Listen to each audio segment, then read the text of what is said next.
ఈడొకడు ఉన్నాడు, కొట్టేద్దాము. ఏ పరచవాన్ని కొట్టాలి.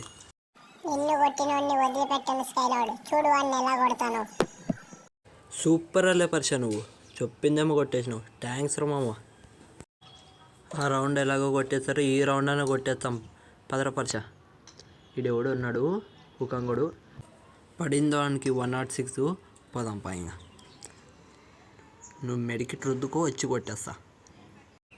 ఈడే ఉన్నట్టున్నాడు. డ్రర్ లే, ఫుల్ డ్యామేజ్ లే, చెత్తనా ఇలా కిల్ ఎత్తి కదలే అప్ప. అరే స్కైలాడ్ వాడిని నన్ను కొట్టాడు, నువ్వు కొట్టరావని వాడిని కొట్టాలా. సూపర్ సూపర్ రా స్కైలాడ్, నువ్వు వేరే లెవెల్. నువ్వు టెన్షన్ తీసుకోకరా మామ, నీకు తోడుగా నేనున్నాగా. ఈ గేమ్ మనదే. ఇక్కడ ఒకడు ఉన్నట్టున్నాడు, ఫ్లాష్ ఫీజర్ వేసి కొట్టదు. లే వాడిని కొట్టాలి. వెనకాల నుంచి ఎవడో ఒకడు కొట్టాడు. ఆడ పైన ఉన్నాడు కంగుడు. నరకలేవని నరకు నరకు. అరే రారా స్కైలాడ్, ఎవడ్రా నిన్ను కొట్టింది? వాడి పేరు చెప్పరా స్కైలాడ్. వాడి పేరు ఏఎఫ్ గేమర్ వైటీయుడి. నువ్వు కొడితే మనకి బోయా పడల్లో, వాడు గేమ్ డిలీట్ చేసి దుబ్బల్లా.